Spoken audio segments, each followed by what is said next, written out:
तो यारों क्या हाल है आपके। उम्मीद करता हूँ कि सब लोग खैरियत से होंगे और जाओगे ठीक होंगे। तो यार आज मैं आप सब लोगों के लिए एक और कमाल की सीरीज़ लाया हूँ।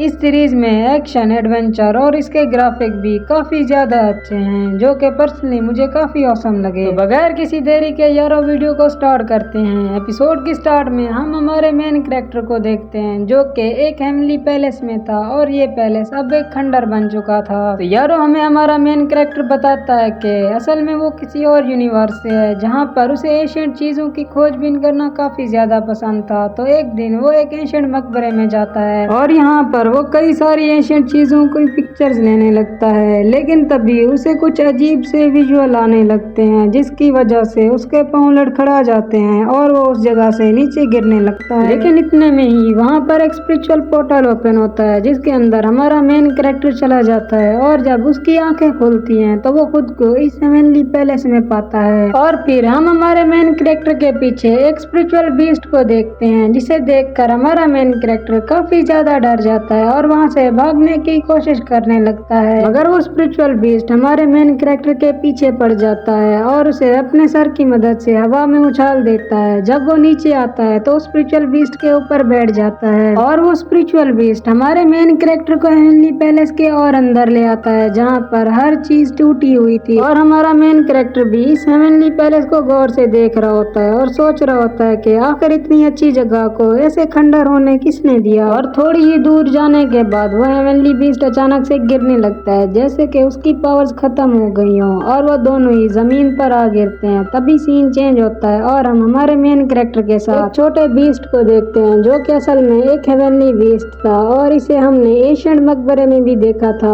और यहाँ पर हमें हमारे मेन कैरेक्टर का नाम पता चलता है जिसका नाम ली जी होता है। तभी वो स्पिरिचुअल बीस्ट ली जी से कहता है कि तुम मुझे लॉर्ड किलिंग कहकर पुकार सकते हो। और वो ली जी को बताता है कि पिछले कई सौ सालों में से वो इकलौता ऐसा बंदा है जिसने उसके टेस्ट को पास किया और स्पिरिचुअल वर्ल्ड में आ गया। जिस पर ली जी कहता है क्या मैंने टेस्ट पास किया, लेकिन मैंने अभी तक तो कोई टेस्ट दिया ही नहीं। तो वो स्पिरिचुअल बीस्ट कहता है अब तुम्हें इस हेवनली पैलेस को दोबारा से बनाना होगा। तो ली जी कहता है कि मैंने तो आज तक सब कुछ तोड़ा है, कभी कुछ बनाया नहीं, लगता है तुमने किसी गलत इंसान को चुन लिया। तभी किन्लिन उसके पास आता है और उससे कहता है कि मेरी बात ध्यान से सुनो, मैं इस हेवनली पैलेस का गार्डियन हूँ और मैं तुम्हें ये बुक दे रहा हूँ जिसके अंदर इस पैलेस को कैसे बनाना है वो सब कुछ तुम्हें बताया जाएगा। फिर वो ली जी से कहता है कि मैं तुम्हें एक ऐसे कॉन्टिनेंट में भेजूंगा जहाँ पर लोग कल्टीवेशन करते होंगे और तुम्हें भी वहाँ पर जाकर कल्टीवेशन करनी होगी और तुम्हें कल्टीवेशन में मदद करने के लिए मैं तुम्हें एक स्पिरिचुअल सोल भी दूंगा। फिर वो ली जी से कहता है कि